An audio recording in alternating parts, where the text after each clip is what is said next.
السلام علیکم دوستو، بنگالی عملیات گوہر میں خوش آمدید۔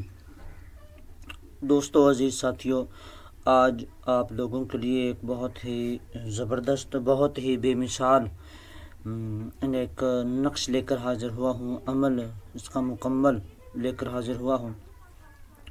یہ نقش بہت ہی باکمال ہے، بہت ہی پرتاثیر ہے، اور یہ 3 دنوں میں کام کرنے والا نقش ہے۔ تو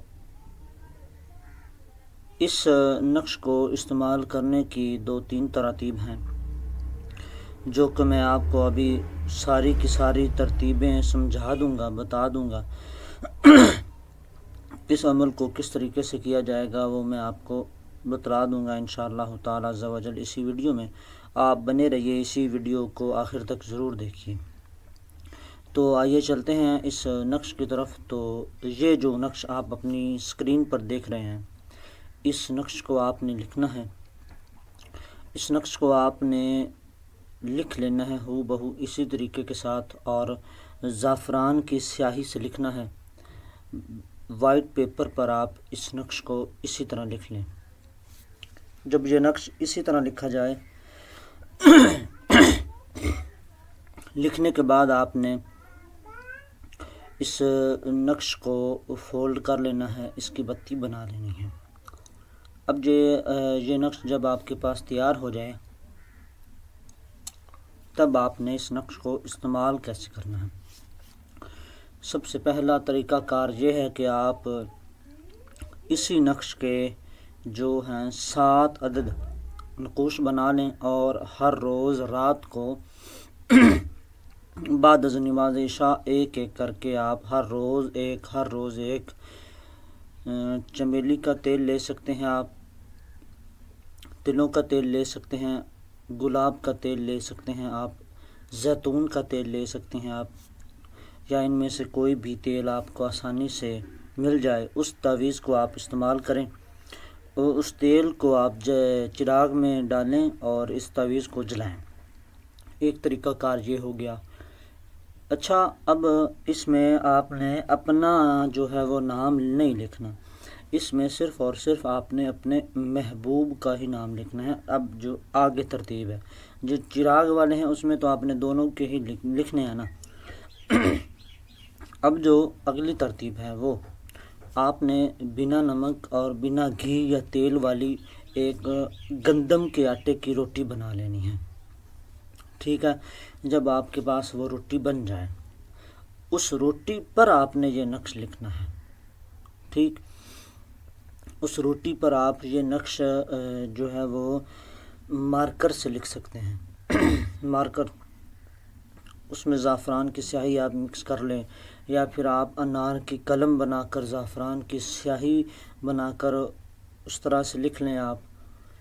اب جیسے بھی آپ لکھیں وہ آپ بہتر جانتے ہیں، ٹھیک ہے۔ اب آپ اس پر لکھ لیں روٹی کے اوپر۔ اب آپ دیکھیں کہ آپ کا سامنے والا جو ہے مطلوب وہ کون ہے۔ وہ مرد ہے تو آپ کتے کو یہ روٹی کھلا دیں، اور اگر وہ لڑکی ہے تو آپ کتی کو یہ روٹی کھلا دیں۔ اور یہ جو کتی جانور ہیں یہ کالے کلر کے ہونے چاہیے، بلیک کلر کے ہونے چاہیے، اور کوشش کرنا کہ وہ جو بھونکتے ہیں نا بہت زیادہ وہ ہونے چاہیے۔ ایک یہ ہو گیا، اور دوسرا یہ ہو گیا کہ آپ اسی تعویذ کو، تیسرا بلکہ یہ ہو گیا کہ اسی تعویذ کو اب آپ لکھ لیں سفید کاغذ پر لکھنے کے بعد آپ بازار سے لے آئیں 2 پتریاں آپس میں چپکی ہوئیں، یا ایک ڈبی لے لیں لوہے کی۔ اب اس ڈبی میں آپ شکر ڈالیں، تھوڑا سا شہد ڈالیں، تھوڑی سی شکر ڈال دیں، اس کے اوپر یہی تعویذ دوبارہ رکھ دیں، اور اوپر سے پھر تھوڑی سی شکر ڈالیں اور پھر تھوڑا سا شہد ڈالیں، اور اس کو آپ زیر آتش دفن کر دیں، کہیں آگ کے قریب آپ اس کو دفن کر دیں، اس کو ہیٹ پہنچتی رہے ایسی جگہ پر آپ اسے دفن کر دیں۔ اب آپ کو میں نے تینوں ہی طریقے بتا دیے۔ بس آپ نے توجہ یہ دینی ہے کہ آپ اگر کسی کتے یا کتے کو کھلا رہے ہیں، اگر کوئی اسلامی نام آ گیا ہے سامنے والے کا، تو آپ نام کے عدد لکھ لیں، ٹھیک ہے، نام نہ لکھیں، نام کے عدد لکھ لیں، اور عدد نکالنے کے بہت سے طریقے ہیں، آپ ڈھونڈ لیں۔ اس کے بعد جو ہے وہ اب آ جاتے ہیں، یہ نقش آپ نے لکھنا کب ہے، یہ آپ عروج ماہ یعنی کہ جب چاند کے مہینوں کے حوالے سے جو ہے وہ ڈیٹ ہر روز جو ہے وہ چینج ہوتی رہتی ہے نا، تو جب 1 سے لے کر 14 تاریخ کر کے دن ہوں، آپ ان دنوں میں لکھ لیں، آپ ان دنوں میں اس نقش کو، اس تعویذات کو لکھیں اور بتائی گئی ترتیب سے استعمال کریں، انشاءاللہ آپ کا کام 3 دن میں ہو جائے گا۔ جو سب سے پہلے جو طریقہ کار بتایا 7 دن، وہ اس لیے بتایا کہ کوئی شخص شہر سے دور ہوتا ہے یا بہت ہی ڈھیٹ ہوتا ہے، یا جو ہے وہ رابطہ کرنے کی کوشش خود بخود نہیں کر رہا ہوتا کہ پہلے وہ کرے، تو اس کے لیے ہے جو 7 دن لگیں گے، باقی 3 دنوں میں ہی کام ہو جائے گا انشاءاللہ۔ مزید ایسے عملیات کے لیے ہمارے یوٹیوب چینل بنگالی عملیات گہر کو آپ سبسکرائب کیجئے۔ آپ کو اس عمل کی اجازت ہے، فی امان اللہ۔